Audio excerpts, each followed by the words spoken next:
au mois de septembre, c'est 64 000 emplois qui s'est créé au Canada, un taux de chômage qui est resté inchangé à 5,5 En août, c'était sensiblement la même chose. Il y avait eu 14 800 nouveaux emplois qui s'étaient créés comparativement au mois précédent. Donc, on voit une hausse d'un mois à l'autre qui se déroule, mais effectivement, les crédits et les dettes sont assez élevés pour les Canadiens et également pour les Américains.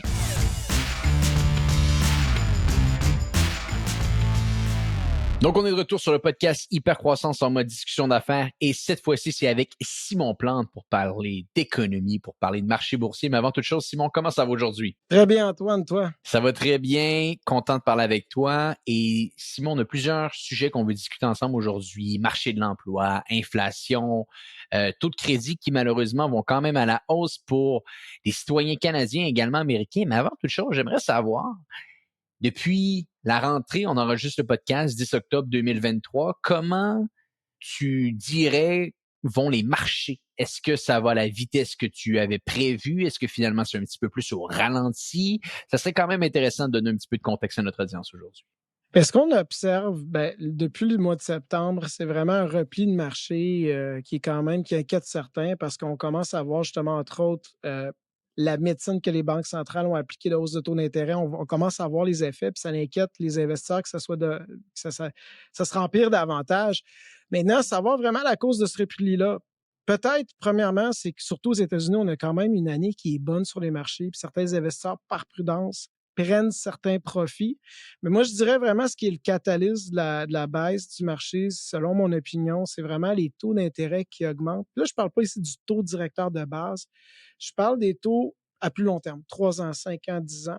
Le marché obligataire, les taux d'intérêt augmentent. Ça affecte les financements de projets immobiliers, ça affecte aussi la valeur des obligations à plus long terme, puis évidemment la bourse, parce que si je peux avoir un taux de 10 ans à de quoi qui touche le 5 potentiellement aux États-Unis, ben, beaucoup d'investisseurs vont migrer vers cette catégorie d'actifs. Puis qu'est-ce qu'ils vont délaisser, entre autres?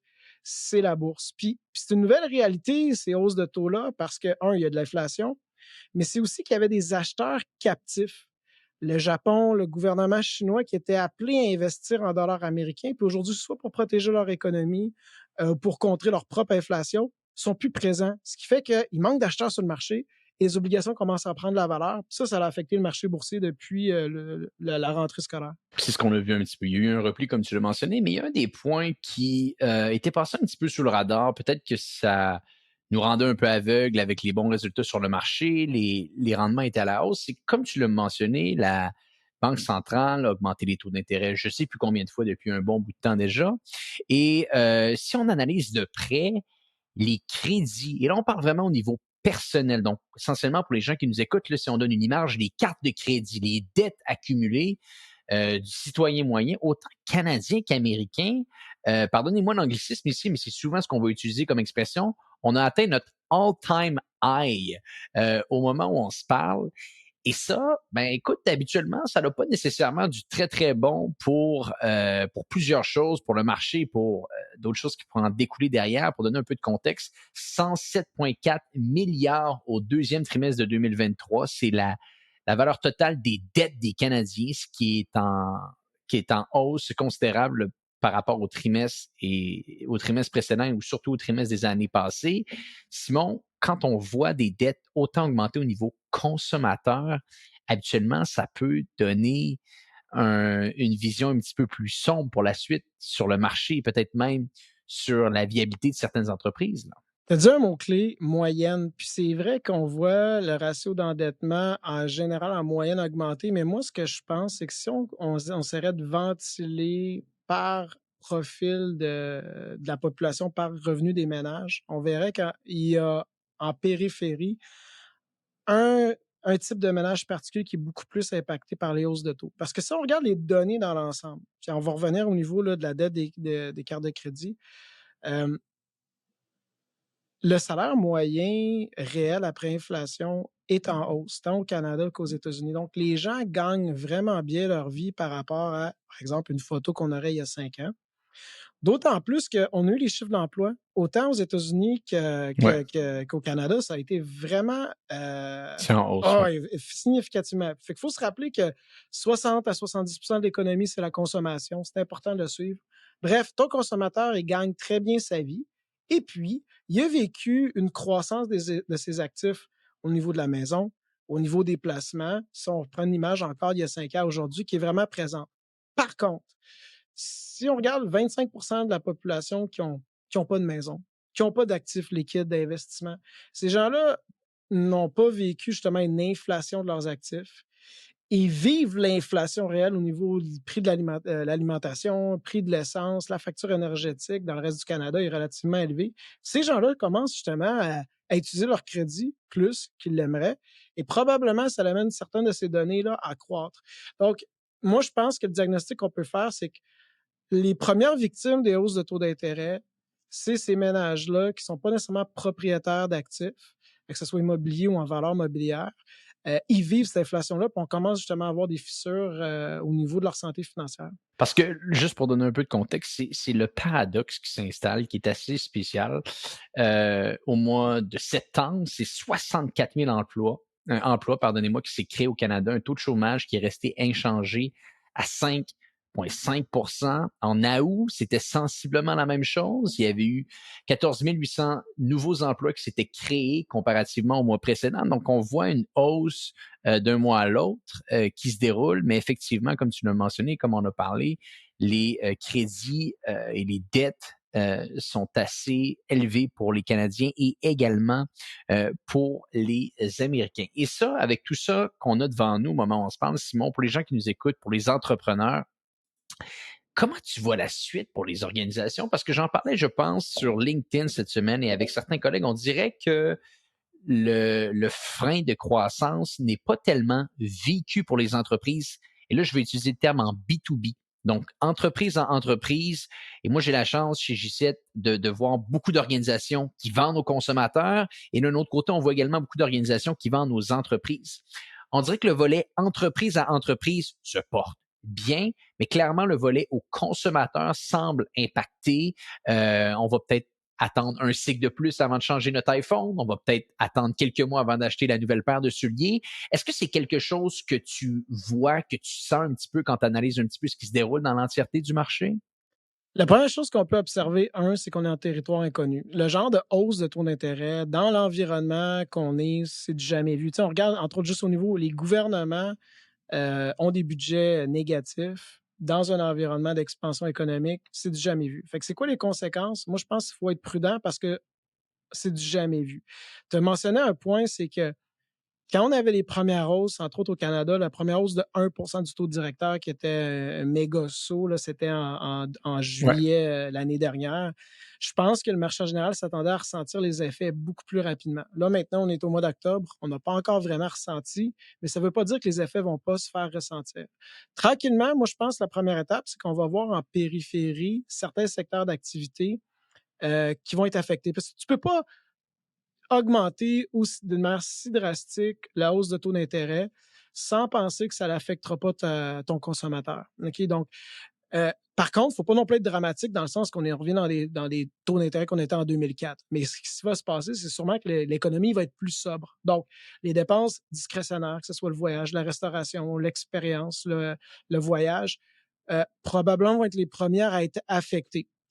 Maintenant, les entreprises, tu mentionnais, qui font directement affaire avec le consommateur, vivent ces données, vivent cette réalité-là. Récemment, entre autres, dans le secteur de la restauration à Toronto, on voyait des chiffres qui étaient quand même, qu'on voyait vraiment un ralentissement qui était prononcé. Par ricochet, plus tard, ça peut toucher le secteur business to business, mais il ne faut pas oublier que la différence entre une entreprise et un consommateur, nous, au Canada, si on parle, c'est quoi la plus grosse dette que les Canadiens ont? C'est l'immobilier. Puis tu as une maison sur 3 qui a pas d'hypothèque, une maison sur 3 qui a des taux variables. Eux, ils vivent déjà là, la hausse de taux. Et tu as 1 sur 3 qui a des termes de 5 ans. Puis ces gens-là, au fur et à mesure, vont vivre cette réalité-là. C'est un peu c'est à retard, c'est retardé cet impact-là. Mais la même chose au niveau entreprise. La majorité des entreprises qui ont de la dette, qui se sont financées en 2020, 2021, ben, ont des taux qui sont quand même intéressants. Par contre, ces mêmes entreprises-là vont commencer à vivre un consommateur qui ralentit sa consommation, ça va toucher différentes strates de secteurs d'activité dans les entreprises et plusieurs entreprises vont commencer à vivre justement l'impact de ces hausses de taux d'intérêt-là. Donc, euh, on ne sent pas encore un ralentissement économique dans différents secteurs, mais au minimum, sans parler de récession avec un R minuscule ou un R majuscule, un ralentissement économique, ça devrait se sentir avec ce qui s'est fait en termes de hausse de taux d'intérêt, là. Puis bon, il y a un point qui a été intéressant qui a été dit par la Fed aux États-Unis en mentionnant qu'en 2024, les taux d'intérêt risquent de rester au-dessus de 5. Comment tu vois ça avec le Canada? Est-ce que tu penses qu'on va être dans un environnement avec des taux d'intérêt élevés également en 2024? Ben, je souris un peu parce que un premier point, moi, j'ai encore à l'esprit le Tiff McLean en 2020, il avait prédit que les taux d'intérêt allaient rester bas pendant longtemps parce que Mais ça, l'impact du c'est la Fed COVID. qui l'a dit. Ouais, C'est ça. ben, ça, c'est au Canada. Tu sais, la Banque centrale du Canada avait prédit que les taux allaient plus bas, puis eux, ils jonglent avec les mêmes données que nous, puis c'est vraiment un défi. Aujourd'hui, que la Réserve fédérale ou la Banque du Canada dit que les taux vont être plus hauts pour plus longtemps, je dirais, on le sait jamais. Cependant, je serais d'accord quand même qu'il y a une plus grande probabilité que les taux restent hauts, restent élevés. Premièrement, malgré toute la hausse, on voit que le consommateur, il est fort puis il consomme. Puis tant que les entreprises donnent des bons salaires, puis on regarde les taux de chômage qu'on est, ça ne changera pas. L'autre point, on a depuis 20 ans vécu un phénomène de désindustrialisation. On envoyait la fabrication en Chine à moindre coût. Ça a baissé les prix ou ça les a maintenus bas pendant longtemps. Et aujourd'hui, cette vapeur commence juste à se renverser. Et là, on réindustrialise les pays développés. Et ça, c'est inflationniste parce qu'on va bâtir des centrales, des usines, on amène l'automatisation. Il ne faut pas s'attendre que le produit de ton bien reste au même prix. Il va y avoir une inflation. Même chose avec la décarbonisation, c'est un plan, un chantier massif, que la volonté de plusieurs acteurs est là. Ça aussi, c'est inflationniste. Donc, nous, on a été habitués, Antoine, depuis 10 ans à vivre dans un environnement de taux d'inflation à peu près de 1.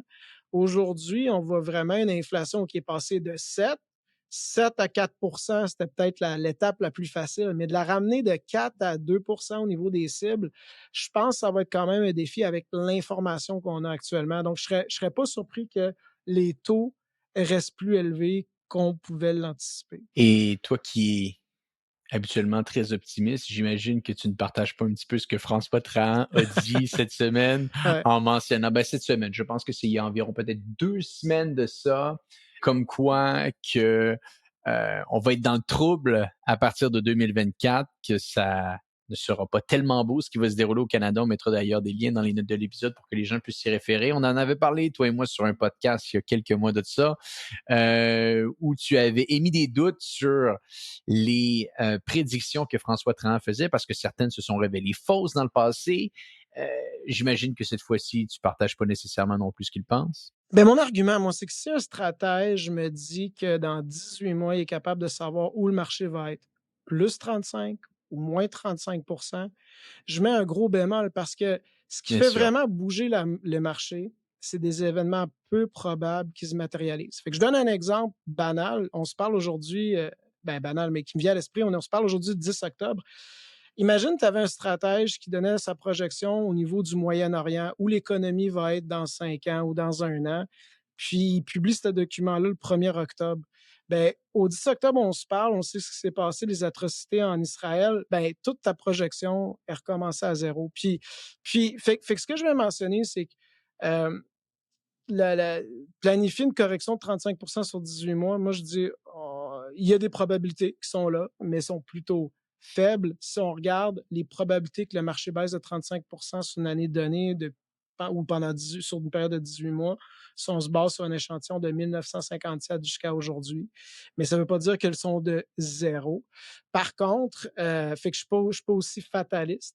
Par contre, l'autre côté, moi, ce que je mentionne, on parle du marché, ça, c'est ma spécialité, c'est que oui, certains indices boursiers ont bien progressé, mais c'est surtout la technologie. Puis en ce moment, je vois des tendances sur 3 ans, 5 ans, que ça va être appelé à croître. Décarboner, production agricole qui va augmenter. On parle de sécurité énergétique, réindustrialisation, l'immigration au Canada. C'est tous des secteurs d'activité dans lesquels on peut investir. Les valorisations sont les mêmes depuis l'année dernière. Puis je pense qu'il Là-dessus, c'est plus facile de miser sur des probabilités, sur ces méga tendances-là, que sur la direction d'un indice boursier comme le S&P 500, là. Puis peut-être juste pour donner un peu de contexte à l'audience, François Trandy, ça fait 28 ans que je publie de la recherche macroéconomique et je n'ai jamais vu un contexte aussi dangereux, même celui qui précédait la crise économique américaine. Et il dit un petit peu plus tard, dans son entretien qu'il donnait, c'est avec le Devoir ici, que dans 6 mois, je vais avoir l'air un peu plus bright. Donc, selon lui, ça va se dérouler davantage dans les prochains mois parce qu'il a été excessivement négatif depuis un bon bout de temps déjà, mais force est d'admettre que ses prédictions ne se sont pas avérées pour le moment vraies. Ben, juste là-dessus, la bonne nouvelle, c'est qu'on parle de 6 à 18 mois. Fait qu'on va s'en rappeler, puis on verra rendu là. Ouais. Puis il y a certains points, peut-être j'aimerais discuter avec toi parce que c'est un point qui est important, je pense, à mentionner avec notre audience si on est excessivement intellectuellement honnête avec tout ça, c'est qu'au final, on parle d'augmentation considérable du marché boursier au niveau technologique cette année. Mais si on analyse spécifiquement, et j'ai juste pris 3 entreprises ici, on peut faire l'exercice avec plusieurs d'entre elles. J'ai pris Meta. Donc, Meta, si on regarde la valorisation au 10 septembre 2021, une action s'échangeait à 378 en moyenne, chute dramatique qui s'est déroulée par la suite pour plusieurs points qu'on a discutés d'ailleurs dans le passé sur le podcast. Et au moment où on se parle, une année 2023 qui va très bien pour Meta et pour beaucoup d'entreprises technologiques, bien, l'action se transige à 322 la même tendance se déroule également pour Google, qui avait encore une fois des résultats excessivement bons au niveau du marché boursier, septembre, octobre, novembre 2021. Ça descend en 2022, ça remonte en 2023, mais même au moment où on se parle, ce n'est pas encore autant élevé qu'en 2021. La même chose est vraie également pour Microsoft. Et on parle de 3 entreprises qui ont fait grandement bouger le marché boursier vers l'avant. Mon point pour toi que j'aimerais amener à ton attention, Simon, c'est au-delà de dire qu'il y a une croissance au niveau des entreprises technologiques, est-ce qu'on n'est pas simplement en train de voir des organisations qui sont en train de combler un petit peu les pertes qu'elles ont perdues dans la dernière année, mais qui au final ne font pas nécessairement plus de croissance comparativement à 2021? Ben, à un certain degré, oui, parce qu'il y a comme un double effet que ces compagnies-là ont publié aux derniers résultats. Puis là, on a une nouvelle saison des résultats qui approche, puis j'ai bien hâte d'avoir ces Dans chiffres-là. quelques Ouais. semaines, ça va être intéressant, là. Puis en ce moment, pour les actionnaires, c'est le party en bon français parce que ces compagnies-là ont des croissances de vente au-dessus du PIB, donc une croissance des ventes de 7, 8, Ils sont retournés à 9%. 2 chiffres, là. Ouais. Oui, et puis même au-dessus de ça. Mais en même temps, pour la première fois depuis 10 ans, elles effectuent des coupures. Fait que tu peux imaginer une croissance des ventes au-dessus de la croissance économique, puis une réduction des dépenses, ça t'amène des profits. Enfin, les investisseurs qui étaient habitués dans ces compagnies-là, c'était la croissance à tout prix. Là, on parle de forte rentabilité. Donc, le levier opérationnel est là. C'est pour ça que les titres ont vraiment réagi. Donc, les prochains trimestres, on va voir est-ce que la cadence est encore là. Ces entreprises-là, est-ce qu'ils se serrent encore plus la ceinture puis font juste imprimer littéralement du dollar parce que là, ils mettent l'accent sur la rentabilité. C'est ce qui fait que ces entreprises-là pourraient se maintenir au niveau où elles sont actuellement. Parce que je pense que c'est important de le mentionner. On parlait continuellement de croissance, de croissance, de croissance, mais au final, on a surtout l'impression qu'elles ont simplement comblé les pertes qu'elles ont connues dans la dernière année. Donc, il faut faire attention. Il faut faire attention, je pense, des fois, quand on analyse les chiffres, il faut regarder vraiment l'environnement un petit peu plus moyen terme. Donc, si j'écoute bien ce que tu dis, Simon, avec l'annonce des chiffres qui va avoir lieu dans les prochaines semaines, et je m'en rappelle, on en avait parlé récemment sur le podcast, les chefs des finances de ces différentes entreprises étaient excessivement, on pourrait dire, timides quant à leurs projections, c'est-à-dire on baissait considérablement les attentes des investisseurs pour finalement espérer des retours qui sont au-dessus de ce qu'on prédit. On le sait, bien entendu, quand tout ça arrive, habituellement, il y a une croissance de l'indice boursier. Donc, j'imagine, avec cette idée-là en tête, on risque d'avoir beaucoup d'entreprises qui font mieux que ce qu'elles avaient prévu. Oui, surtout celles qui touchent la consommation, parce que jusqu'à présent, on voit l'emploi qui est fort. À date, tout ce qui touche les ventes au détail, c'est quand même au-dessus des attentes. Donc, moi, d'ici la fin de l'année, je vais regarder, les résultats trimestriels qui vont être annoncés bientôt. On va voir ça, la santé du consommateur. Aussi, les chiffres, les fêtes arrivent, on va voir la consommation à ce niveau-là. Mais dans cet environnement-là qu'on a connu cette année, ben, comme tu as dit, les équipes de direction ont été prudentes cette année. Là, ils ont vraiment revisé à la baisse les attentes. Donc, la barre n'est pas nécessairement élevée pour être franchie. Donc, ça va être un point à surveiller, ce qui pourrait supporter le marché. Et peut-être juste pour terminer un peu l'enregistrement aujourd'hui, on avait discuté, toi et moi, il y a un bon bout de temps de ça, qu'à un certain point, ça peut être intéressant d'être sur le marché au moment où on se parle, mais de quand même faire attention et de se garder de l'argent de côté en tant qu'entrepreneur avec tout ce qui se déroule, les hausses, les descentes, les hausses, les descentes. Et même si on ne partage pas nécessairement ce que François Tran dit, c'est quand même assez important de mentionner que selon lui, on est dans un environnement pire que ce qui a précédé la crise financière de 2008. Est-ce que c'est un conseil qui est toujours judicieux d'être prudent également sur l'argent qu'on a sous la main pour s'assurer de passer à travers 2024 ou cette fois-ci, peut-être tu attaques la fin de l'année et le début de l'année prochaine de manière un peu plus confiante? Non, moi, ce que je dis, c'est que je reconnais que l'environnement dans lequel on est, c'est du jamais vu. Donc, connaître l'issue, optimiste ou négatif, là, on va le voir au fur et à mesure. Mais dans cet environnement-là où l'incertitude est claire, faut être plus prudent qu'audacieux, surtout si on parle à des entrepreneurs, parce qu'ils peuvent avoir, ils ont 2 chapeaux à porter, celle d'investisseur, mais aussi d'opérateur d'entreprise. Donc, je garderais la même thématique, vraiment la prudence, parce que ce qu'on a vécu, c'est pas, c'est jamais, ça n'a jamais été vécu. Cependant, c'est que le degré de pessimisme est quand même présent. Puis moi, je l'ai vécu en 2009 puis 2012, on avait vécu la crise financière, puis le pessimisme était vraiment présent. Puis quand seulement on a réalisé que les choses étaient sérieuses, mais moins dramatiques qu'anticipées, on avait quand même une belle expansion économique, puis ça a été un des meilleurs moments pour investir. Ça ne veut pas dire que l'histoire va se répéter. Donc, de ce moment-là, je garde exactement le même conseil que je donnais. Je suis plus en mode défensif sans être un ultra pessimiste, si je peux utiliser ce terme-là. Défensif, mais pas paralysé. Je pense que c'est ça Exactement. peut-être le terme à Exact. garder en tête aujourd'hui. Simon Plante, merci beaucoup d'avoir été avec nous aujourd'hui. Toujours plaisant de discuter économie, business ensemble. Encore une fois, si les gens veulent en apprendre un petit peu plus, meilleur endroit pour te rejoindre. Ben, je vous invite à visiter notre page sur la chaîne YouTube, groupe Page et Plantes, qui vous permet de abonnez-vous, s'il vous plaît. Puis comme ça, vous allez avoir nos commentaires économiques une fois par semaine. Fantastique, Simon Plante. Merci beaucoup d'avoir été avec nous aujourd'hui. Pour les gens qui nous écoutent, on se dit à bientôt pour un prochain épisode de Hypercroissance.